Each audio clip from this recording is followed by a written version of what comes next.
Hello students, welcome to the new video of analysis of algorithm series. तो आज के video में हम पैटर्न मैचिंग एल्गोरिथम पढ़ने वाले हैं। Pattern matching algorithms mainly use की जाती है एक बड़े से टेक्स्ट स्ट्रिंग या किसी और डेटा सेट के अंदर एक छोटे से पैटर्न को मैच करने के लिए। ठीक है। ये हमारे लिए यूज़फुल इस वजह से भी है क्योंकि हमारे पास काफ़ी सारे बड़े बड़े डेटा सेट्स होते हैं। उन डेटा सेट्स में जब हमें एक छोटा सा पैटर्न ढूंढना हो या एक छोटा सा पार्ट ढूंढना हो किसी चीज़ का, तो उसको आसानी से और जल्दी ढूंढने में ये काफ़ी हेल्पफुल रहती है। फॉर एग्ज़ाम्पल हम बोलते हैं लाइक आपका डीएनए है, तो डीएनए के अंदर आपके कई सारे अलग अलग तरीके के क्या कहते हैं, जैसे बेसिस प्रोटीन्स होते हैं जिनके आपको सीक्वेंस ढूंढने होते हैं। तो आपको कोई पैटर्न दे दिया और आपको वो ढूंढना है, तो उसके लिए आपके पास में पैटर्न मैचिंग एल्गोरिथम उस केस में काफ़ी हेल्पफुल रह सकती है। ठीक है। पैटर्न मैचिंग एल्गोरिथम में हम 4 तरीके की एल्गोरिथम्स पढ़ने वाले हैं। एक है नाइव पैटर्न सर्चिंग एल्गोरिथम, एक है राबिन-कार्प एल्गोरिथम जो सर्चिंग और मैचिंग दोनों के लिए काम आती है, एक है केएमपी मैचर एल्गोरिथम, एक है बॉयर-मूरे एल्गोरिथम। ठीक है। तो सबसे पहले हम नाइव पैटर्न सर्चिंग एल्गोरिथम की बात करते हैं। ये सबसे सिंपलेस्ट मेथड है। ये कहता है आपके पास में एक टेक्स्ट स्ट्रिंग टी है, एक पैटर्न स्ट्रिंग पी है।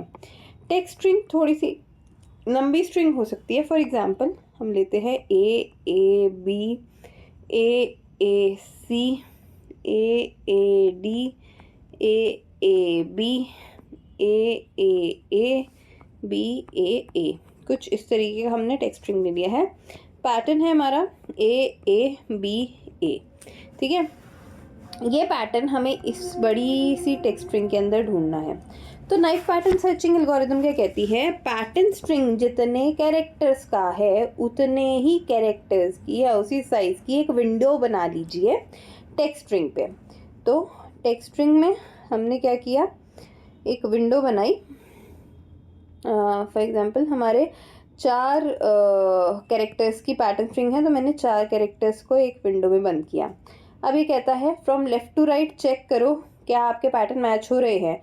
तो ए से ए मैच हो रहा है, यहाँ ए से ए मैच हो रहा है, बी से बी मैच हो रहा है, ए से ए मैच हो रहा है। अगर मैच हो गया तो उसकी पोजीशन मेंशन कर लो, कहाँ पहला मैच मिला। तो 0th पोजीशन पे मिल गया, मैंने कहा 0th पोजीशन पे मुझे पहला मेरा मैच मिल चुका है। फिर उसके बाद में कहता है कि इंक्रीमेंट करो, +1 कर दो जो भी पोजीशन थी, और वहाँ से आपका नेक्स्ट विंडो साइज आप बना लो। ठीक है। तो ये नेक्स्ट विंडो साइज बना है। अब वापस से पैटर्न को मैच करो, ए से ए मैच हो रहा है पर ए से बी मैच नहीं हो रहा। जैसे ही मिसमैच आता है आप अगेन क्या करेंगे, आपका जो भी अभी पोजीशन थी उस पोजीशन में आप +1 कर देंगे। सो हमारी पहली पोजीशन थी 0 जहाँ पे हमें मिला था। अब इसका मतलब अगली बार क्या हुआ था, यहाँ पे हमें पोजीशन तब 1 थी जब हमें मिला। अब हम क्या करेंगे, जो विंडो होगी 2 से स्टार्ट कर देंगे। फिर वही पहला हमारा मैच नहीं करा, तो अब हम क्या करेंगे, वापस से इंक्रीमेंट करेंगे विंडो के साइज में, अब 3 से कर देंगे एंड सो ऑन, ऐसे करते रहेंगे। तो अगर हम नॉर्मली देखें यहाँ पे हम इजीली फाइंड कर सकते हैं, एक पैटर्न हमें ये मिल रहा है 0th इंडेक्स पे। इसके बाद हमें मिलेगा यहाँ पे 4 5 6 7 8 9, पोजीशन नंबर 9 पे भी हमें एक मिल रहा है पैटर्न मैच। और उसके बाद 10 11 12 13 14 15 16 एंड 17 एक हमें पैटर्न मिल रहा है यहाँ पोजीशन नंबर 13 पे। ठीक है। तो इस तरीके से सिंपली आप नाइव एल्गोरिथम के थ्रू आपके पैटर्न को सर्च कर सकते हैं। आई होप समझ में आ गया होगा नाइव पैटर्न सर्चिंग एल्गोरिथम कैसे काम करती है। ठीक है। नाउ आपका जो नेक्स्ट एल्गोरिथम है वो है राबिन-कार्प एल्गोरिथम। तो let's start Rabin-carp algorithm. Rabin-carp algorithm searching और मैचिंग दोनों के लिए यूज़ की जाती है एंड इसके अंदर एक आपका हैश फंक्शन यूज़ में आता है। अब बात आती है ये हैश फंक्शन क्या है। हैश फंक्शन एक टूल है जो कि लार्जर इनपुट वैल्यू में से स्मॉलर आउटपुट वैल्यू को मैप कर सकती है। ठीक है। और ये जो वैल्यू है ये वैल्यू कहलाती है हैश वैल्यू। मतलब टेक्स्ट स्ट्रिंग आपके लिए कैसा है, लार्जर इनपुट वैल्यू है, और जो भी आपकी मैच स्ट्रिंग होगी वो कैसी है आपकी, एक स्मॉलर आउटपुट वैल्यू है। तो पैटर्न स्ट्रिंग भी कह सकते हैं इसको हम, ठीक है। तो पैटर्न स्ट्रिंग को जब आप टेक्स्ट स्ट्रिंग के अंदर मैप कर लेते हैं, वो मैप्ड वैल्यू जो भी आ रही है उस वैल्यू को तो आप क्या कहते हैं, हैश वैल्यू, ठीक है। तो हैश फंक्शन एक टूल है जिससे आप लार्जर इनपुट सेट में से एक स्मॉलर आउटपुट वैल्यू को मैप कर पाते हैं, एंड इससे जो भी वैल्यू जनरेट होती है वो वैल्यू आपकी कहलाती है हैश वैल्यू, ठीक है। अब यहाँ पर क्या हो रहा है, जितने भी आपके अननेसेसरी जितने भी कंपैरिजन हो रहे थे नाइव एल्गोरिदम में, वो सारे अननेसेसरी कंपैरिजन्स अवॉइड कर दिए जाते हैं और ये थोड़ी सी ऑप्टिमाइज हो जाती है आपकी एल्गोरिदम, ठीक है। इस एल्गोरिदम को के जो डेवलपर थे वो थे माइकल ओ राबिन, ठीक। अब एक एग्जांपल के थ्रू समझते हैं आपकी राबिन काप एल्गोरिदम। राबिन काप एल्गोरिदम कहती है आपके पास में एक टेक्स्ट स्ट्रिंग है, फॉर एग्जांपल टेक्स्ट स्ट्रिंग है आपकी 2, 3, 5, 9, 0, 2, 3, 1, 4, 1, 5, 2, इसके बाद में 6, 7, 3, 9, 9, 2, 1, ठीक है। एक पैटर्न स्ट्रिंग भी आपको दे रखी होगी 3, 1, 4, 1, 5 जैसे एक पैटर्न स्ट्रिंग दे रखी है। अब यहाँ ये क्या कहता है, आपको एक हैश फंक्शन बनाना है। तो हैश फंक्शन को बनाने के लिए हमें एक क्यू वैल्यू दी होती है। अगर क्यू वैल्यू प्रोवाइडेड है देन इट्स गुड, अगर नहीं है तो आप क्यू के लिए कोई सा भी रैंडम प्राइम नंबर चूज कर सकते हैं। अगर क्वेश्चन में ये प्राइम वैल्यू दे रखी है दैट मीन्स ये क्यू की वैल्यू है एंड दैट्स गुड। अगर नहीं दे रखी है तो कोई वरीज नहीं है, आप कोई सा भी रैंडम प्राइम नंबर ले सकते हैं और वो हमेशा आउटपुट सही देगा, ठीक है। कोई सा भी रैंडम प्राइम नंबर। तो अब यहाँ हम क्या कर रहे हैं, हम हैश मैचेस हमको यहाँ मिलते हैं, ठीक है।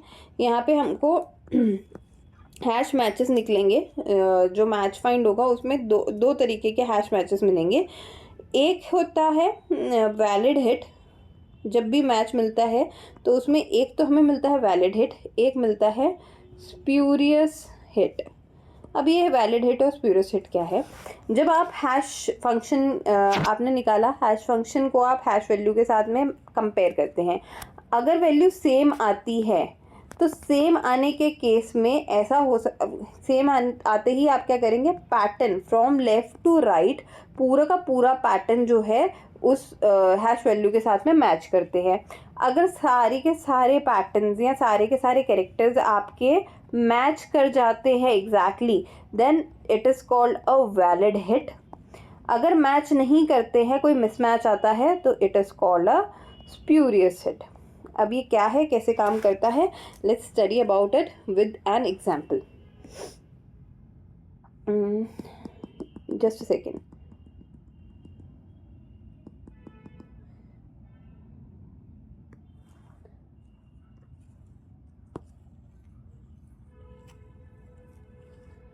ओके, तो अब देखते हैं हम एग्जाम्पल के थ्रू। ये हमारा टेक्स्ट स्ट्रिंग है, ये पैटर्न स्ट्रिंग है। हैश फंक्शन हमें कैलकुलेट करना है, तो हैश फंक्शन के लिए हम लिखते हैं पी मॉड क्यू, ठीक है। पी मॉड क्यू, पी की वैल्यू है 31415 एंड इसका मॉड निकालो विद क्यू। क्यू मान लीजिए यहाँ पे हमने ले रखा है 13, तो 31415 मॉड क्यू निकालते हैं तो इससे वैल्यू हमारी जनरेट होती है 7, ठीक। अब ये जो 7 हमारी जनरेट हुई है ये है हमारे लिए अभी हैश फंक्शन। अब हमें निकालनी होंगी हैश वैल्यूज़। हैश वैल्यूज़ निकालने के लिए सिंपल सा तरीका है, इसको मैं यहाँ लिख देती हूँ। हैश फंक्शन जो आपका जनरेट हुआ है दैट इज़ 7। ठीक, तो ये हुआ है 31415 मॉड 13 के थ्रू। मॉड 13 हमने निकाला और उसके थ्रू हमारा ये 7 जनरेट हो गया है। अब अगर हमें निकालना है तो हम कैसे करेंगे, जितने साइज़ की आपकी पैटर्न स्ट्रिंग है उतने ही साइज़ की टेक्स्ट स्ट्रिंग में विंडो बना लें। तो हमने बना ली 23590।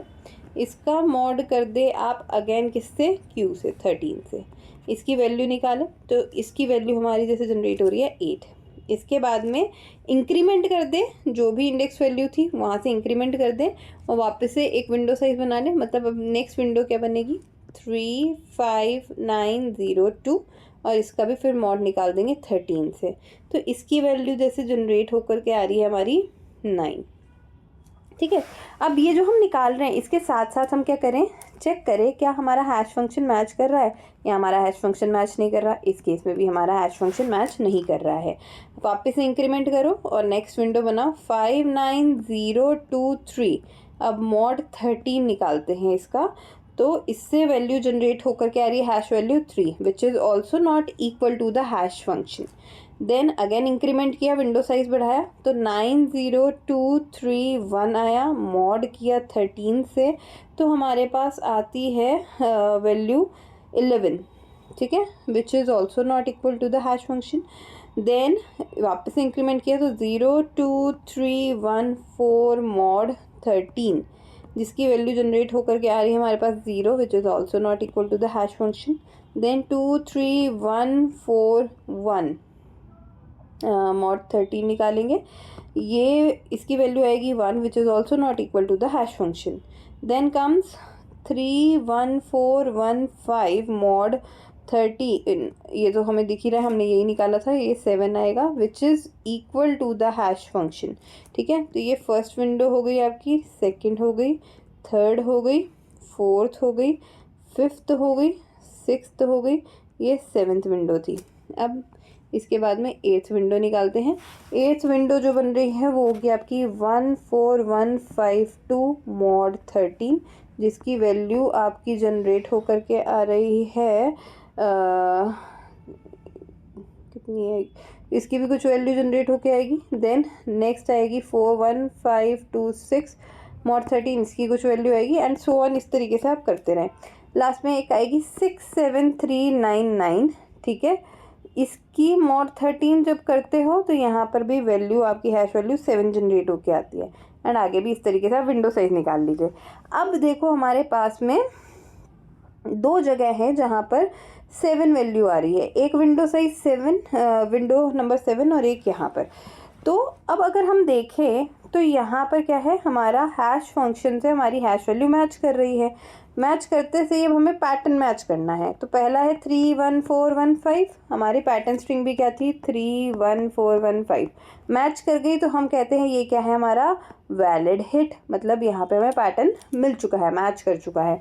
अब इसके बाद में ये वाला विंडो साइज भी देखो 67399, पर ये आपका 31415 से मैच नहीं कर रहा है। इसका मतलब यहाँ जो हिट हुआ ये हिट कैसा है आपका स्प्यूरियस हिट।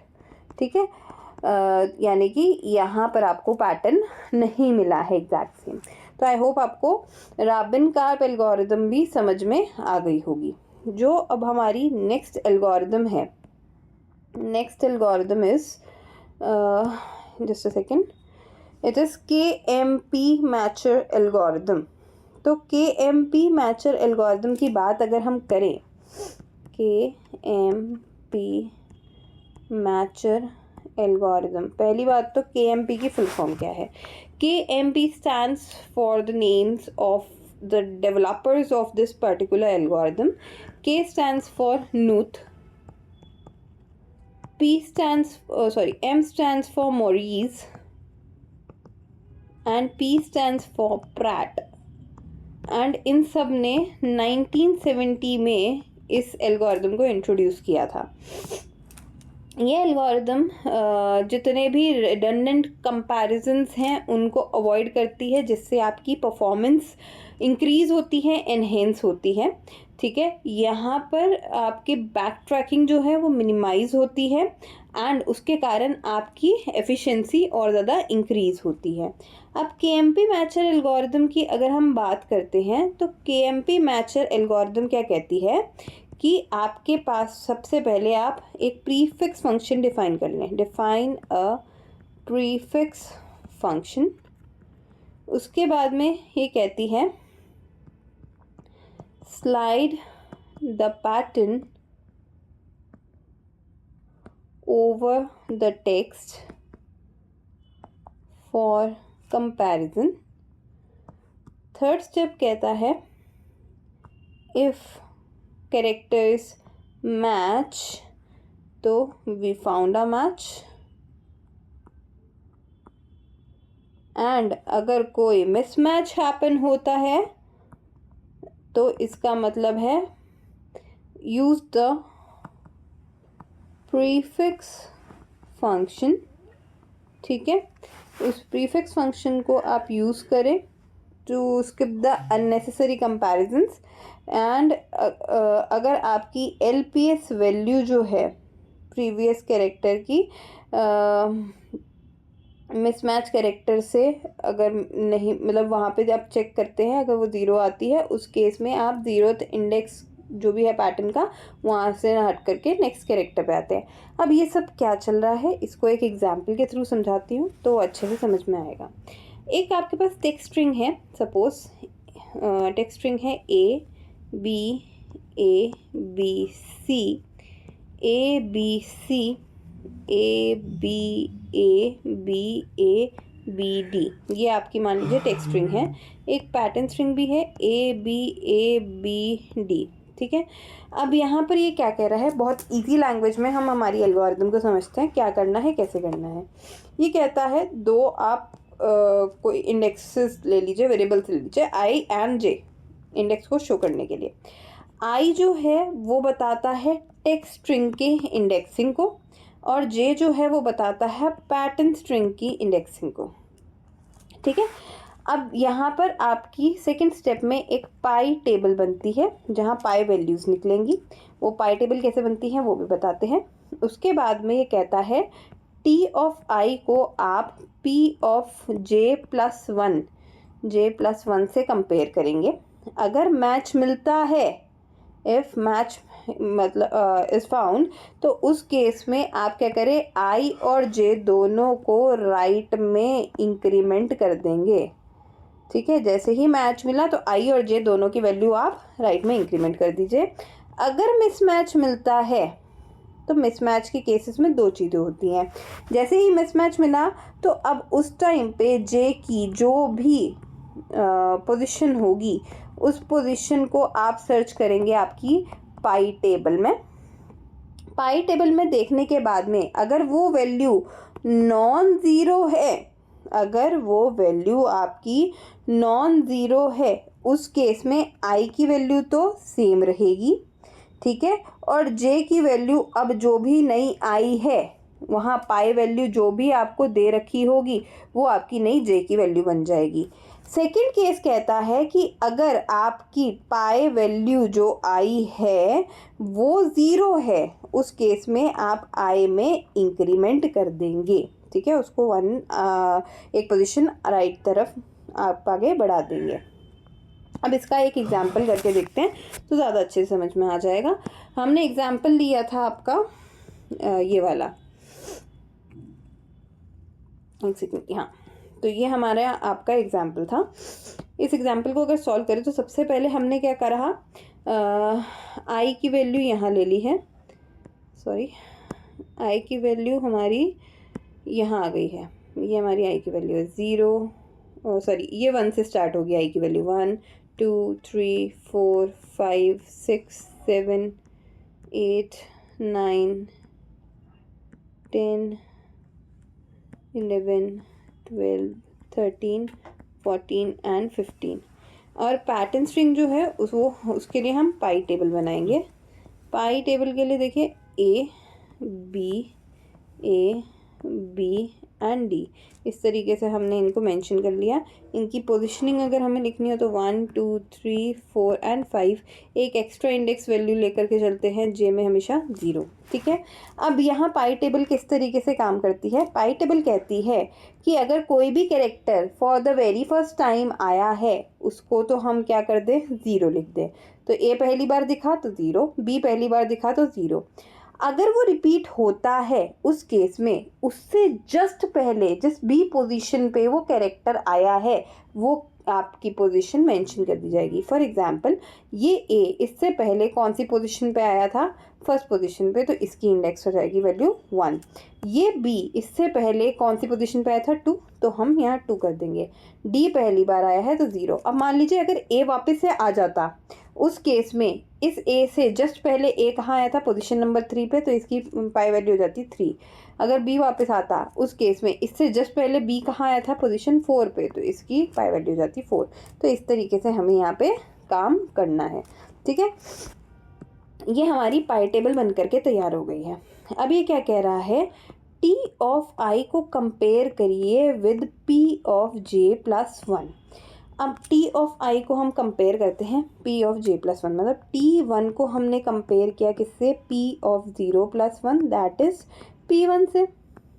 ठीक है, P1 से हमने कंपेयर किया तो T ऑफ 1 क्या है हमारा, A, और P ऑफ 1 भी क्या है, A। मैच मिल गया। मैच मिलते ही हमने क्या कहा था, I और J की वैल्यू में आप इंक्रीमेंट ले आइए। इंक्रीमेंट लाते ही अब I की वैल्यू क्या हो गई है, I की वैल्यू हो गई है 2 और J की वैल्यू हो गई है 1। तो P ऑफ J प्लस 1 यानी कि 1 प्लस 1 कितना हो जाएगा, 2। तो T ऑफ 2 क्या है, B, P ऑफ 2 भी क्या है, B। फिर से मैच मिला, फिर इंक्रीमेंट आएगा। इंक्रीमेंट आते से ही देखिए क्या हो रहा है, अब T की वैल्यू कितनी हो गई है आपकी 3, P की वैल्यू भी कितनी हो जाएगी 3, 2 J की वैल्यू हो गई क्योंकि 2 प्लस 1 हो जाएगी यहाँ पे 3। और ये दोनों में क्या आ रहा है, A, और यहाँ पर भी क्या है, A। वापस मैच मिला। फिर उसके बाद में अब हम निकालेंगे T ऑफ, सॉरी, हाँ जी, अब यहाँ आ जाएगा आपका T ऑफ 4 एंड P की वैल्यू क्या हो जाएगी, इंक्रीमेंट होके 3, यानी कि 3 प्लस 1 कितना हो जाएगा 4। तो T ऑफ 4 क्या है हमारा, B, एंड P ऑफ 4 भी क्या है हमारा, B। फिर मैच मिला। मैच मिलते ही वापस से दोनों की वैल्यू इंक्रीमेंट होंगी। इंक्रीमेंट होने पर देखिए क्या है, T की वैल्यू तो कितनी हो गई हमारी 5 एंड J की वैल्यू कितनी हो गई है 4। तो उसको अगर हम प्लस 1 कर दे तो वो भी कितनी हो जाएगी 5। 5 होने पे अब देखिए क्या हो रहा है, T ऑफ 5 कितना है, C, पर P ऑफ 5 कितना आ रहा है, D। यहाँ एक मिसमैच मिला। मिसमैच मिलते ही वो क्या कहता है कि आप उस टाइम J की पोजीशन जो भी थी, क्या थी यहाँ पे, J की वैल्यू क्या थी 4, वो उस पोजीशन पे जाइए पाई टेबल में और उसकी पाई वैल्यू जो भी आ रही है वो देखिए। तो पाई वैल्यू कितनी आ रही है 2। अब इसने कहा था अगर मिसमैच आता है और मिसमैच आने के केस में pi value non zero element है तो आई की वैल्यू तो क्या रहेगी, सेम, और जे की वैल्यू क्या होगी, जो भी आपकी पाई वैल्यू आई है वो। तो अब यहाँ क्या हुआ, आई की वैल्यू तो सेम रही, यानी कि टी तो क्या रहेगा आपका, टी आई की वैल्यू में तो क्या आएगा 5 आएगा। लेकिन अब पी की वैल्यू क्या हो गई है, पी की वैल्यू आपकी हो चुकी है नई 2, यानी कि j प्लस 1 अगर हम करें, सॉरी j की वैल्यू क्या हो गई है 2, तो j प्लस 1 अगर हम करें तो ये हो गया 3। तो t ऑफ 5 कितना है हमारा c और p ऑफ 3 कितना है हमारा a। ये फिर से मिसमैच मिला। अब मिसमैच मिलने के कारण देखो क्या है, i की वैल्यू अगेन हमारी क्या रही, सेम, सॉरी अब वापस से मिसमैच मिला तो हमने क्या किया है, देखिए अब j की वैल्यू कहाँ थी, यहाँ पे 2 थी, j की वैल्यू जहाँ 2 थी उसकी पाई वैल्यू कितनी आ रही है 0। 0 आने पर मिसमैच है और j की वैल्यू अगर पाई वैल्यू जो है वो 0 हो जाती है, उस केस में कहा गया था आप क्या करेंगे, i की वैल्यू में इंक्रीमेंट कर देंगे। i की वैल्यू में इंक्रीमेंट किया, i की वैल्यू अभी तक चल रही थी 5, अब कितनी कर दी जाएगी 6। तो हमने i की वैल्यू में क्या किया है, इंक्रीमेंट किया है एंड ये हो गई है 6। और आपकी j की वैल्यू क्या हो जाएगी 0, तो 0 + 1 कितना हो जाएगा 1। तो अब आप क्या कर रहे हैं, t ऑफ 6a को कंपेयर कर रहे हैं with p of 1a। Match मिला, अगेन मैच मिलते ही i और j की वैल्यू को हमने क्या किया, इंक्रीमेंट कर दिया। इंक्रीमेंट करते से ही i की वैल्यू हो गई है आपकी 7 और j की वैल्यू अब हो गई है 1, तो 1 + 1 हो गई 2। ठीक है, अब T7 क्या है हमारा b, P2 क्या है हमारा b, फिर मैच मिला। मैच मिलते से ही अब क्या हुआ, वापस से दोनों की वैल्यू में इंक्रीमेंट आ गया। तो t की वैल्यू अब हमारे पास क्या है 8 और j की वैल्यू क्या हो गई है 2 हो गई है, यानी कि p ऑफ क्या हो जाएगा 3। t ऑफ 8 कितना है c और आपका p ऑफ 3 देखिए, p ऑफ 3 आपका आ रहा है a। यहाँ पे फिर से मिसमैच मिला, मतलब अब यहाँ j की वैल्यू क्या थी 2 थी, जहाँ पे हमें मिसमैच मिला। पाई वैल्यू उसकी क्या आ रही है 0। 0 आते से ही हमने क्या कहा, i की वैल्यू में क्या हो जाए इंक्रीमेंट। तो i की वैल्यू तो इंक्रीमेंट होकर के कितनी हो गई 9 और j की वैल्यू क्या है अब 0 है। तो 0 होने पे यहाँ 0 + 1 होके 1 हो गई। तो t ऑफ 9 कितना है, t ऑफ 9 है a, p ऑफ 1 कितना है a, वापस से इंक्रीमेंट। ये ऐसे चलता रहेगा। ठीक है, चलता रहेगा कब तक, जब तक हम लास्ट पोजीशन तक नहीं पहुंच जाते। और फिर उसके बाद में जहाँ जहाँ हमें मैच मिलेंगे हम वो सारी पोजीशंस को मेंशन करके रख लेंगे। ये हमारा काम है। ठीक है, अब यहाँ पर आपका काम क्या रहेगा, आप इस प्रॉब्लम को लास्ट पोजीशन तक सॉल्व करके देखें। अगर मैच मिल जाता है तो किस पोजीशन पे मैच मिल रहा है आप कमेंट सेक्शन में जा कर के वो पोजीशन मेंशन करेंगे। आई होप आपको ये प्रॉब्लम भी समझ में आ गई होगी। ठीक है, अब लास्ट जो प्रॉब्लम है हमारी, हमने केएमपी मैचर भी कर ली है, लास्ट है हमारी बॉयर-मूरे। बॉयर-मूरे एल्गोरिदम क्या कहती है, ये कहती है कि पहली बात तो बॉयर-मूरे दो अलग अलग साइंटिस्ट थे। बॉयर का नाम था रॉबर्ट बॉयर और मूरे का नाम था जे स्ट्रॉथर मूरे। ठीक है, इन दो लोगों ने इस एल्गोरिदम को इंट्रोड्यूस किया था 1977 में। अब ये क्या कहते हैं, ये कहते हैं हम अभी तक आगे से लेफ़्ट टू राइट अप्रोच चल रहे थे। ठीक है, फ्रंट वाली अप्रोच चल रहे थे, लेकिन अब हम चलेंगे बैकवर्ड अप्रोच। मतलब आपकी वही टेक्स्ट स्ट्रिंग रहेगी, वही पैटर्न स्ट्रिंग रहेगी, पैटर्न स्ट्रिंग के साइज़ की ही आपकी विंडो बनेगी, लेकिन जो मैचिंग अब आप लेफ़्ट टू राइट कर रहे थे वो लेफ़्ट टू राइट ना करने की जगह राइट टू लेफ़्ट करें। फॉर एग्जाम्पल हमने एक एग्जाम्पल लिया GCAAT।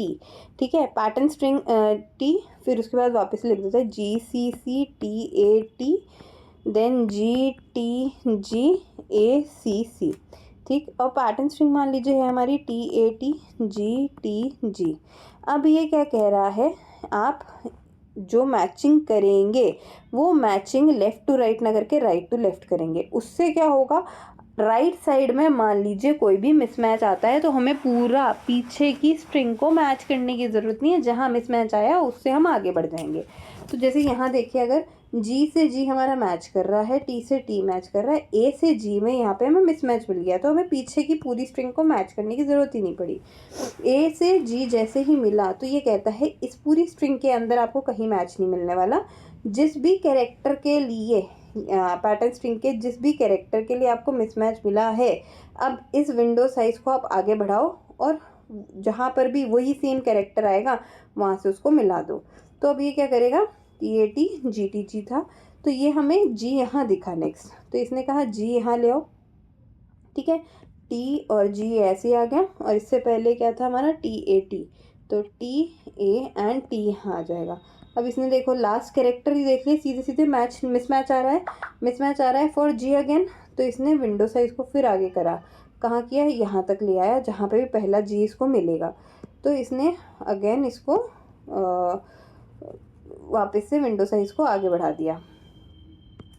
फिर यहाँ पर G ले आया, GTG ऐसे ही, TAT ऐसे ही। ठीक है, अब मैच करना स्टार्ट किया पीछे से, तो जी मैच कर गया, टी मैच कर गया, जी मैच कर गया, टी मैच कर गया, ए मैच कर गया, टी मैच कर गया। तो इसने कहा कि मुझे इस पर्टिकुलर पोजीशन पे मेरा जो पैटर्न था वो मैच करके मिल गया है।